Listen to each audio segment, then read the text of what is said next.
संजय राउत जो उबाठा का भोंगा है, जो हमेशा झूठ बोलता है, उसने सरेआम झूठ बोला।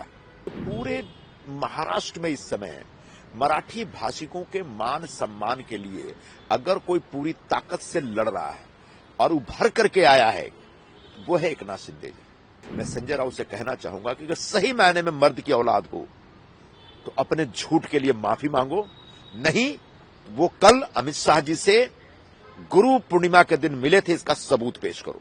कल शिवसेना के मुख्य नेता और महाराष्ट्र के उप मुख्यमंत्री कल दिल्ली गए थे, ये सबको पता है। क्यों गए थे मैं बताना चाहूंगा। सुप्रीम कोर्ट में जो केस चल रहा है उस संदर्भ में उनको सीनियर काउंसिल के साथ एक मीटिंग करनी थी, इसके लिए गए थे और तभी उनको पता चला कि कल ही राजनाथ सिंह जी का जन्मदिन है, तो उनसे मिले। अब संजय राउत जो उबाठा का भोंगा है, जो हमेशा झूठ बोलता है, उसने सरेआम झूठ बोला। उसने अपने ट्वीट में कहा है कि अमित शाह जी से गुरु पूर्णिमा के मौके पर मिलने गए। संजय राउत सांसद हैं, उनको इतना नहीं पता था कि कल रांची में पूर्वी राज्यों के परिषद का सम्मेलन हो रहा था और वहां पर गृह मंत्री अमित शाह जी थे। तो बगैर किसी सिर पैर के, बगैर किसी तथ्य के, बगैर किसी सबूत के, जानबूझ के एकनाथ शिंदे जी के खिलाफ संजय राउत और पूरी उबाठा एक कैंपेन चलाती। मैं एक बात ही कहना चाहूंगा, ये सब कैंपेन क्यों चल रहा है? कैंपेन इसलिए चल रहा है क्योंकि पूरे महाराष्ट्र में इस समय मराठी भाषिकों के मान सम्मान के लिए अगर कोई पूरी ताकत से लड़ रहा है और उभर करके आया है, वो है एकनाथ शिंदे जी। एक नए ब्रांड करके मराठी लोगों के पालनहार के ब्रांड बनकर के उभरे हैं। तो ऐसे शिंदे जी के ब्रांड को डैमेज करने के लिए, शिंदे जी के इमेज को खराब करने के लिए संजय राउत रोज रोज झूठ बोलता है।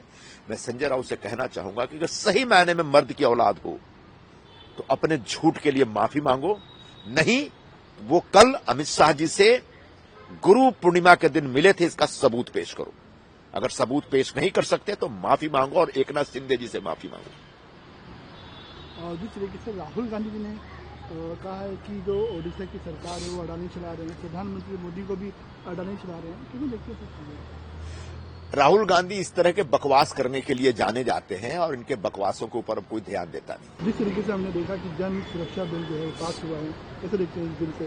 अर्बन जन सुरक्षा विधेयक पूरे महाराष्ट्र में एक शांतिप्रिय वातावरण हो और तथाकथित तौर पर नागरिकों के अधिकार के नाम पर या अपने वैचारिक आग्रहों को लेकर के जो लेफ्ट ओरिएंटेड, खासकर लेफ्ट ओरिएंटेड जो संगठन है, वो महाराष्ट्र में उत्पात न मचाए, अराजकता न पैदा करें, उसको नियंत्रित करने के लिए कानून बनाया गया। ऐसे बहुत सारे संगठन हैं जो सामने से लगता है कि ये मजदूर यूनियन है, किसान यूनियन है या गरीब लोगों की सेवा कर रहे हैं, लेकिन पता चलता है कि इनको फंडिंग कहीं और से आ रही है और ये जानबूझ के प्रदेश के माहौल को अशांत करने के लिए, प्रदेश के माहौल को खराब करने के लिए एक मुद्दे के ऊपर एक अभियान चलाते हैं, आंदोलन चलाते हैं।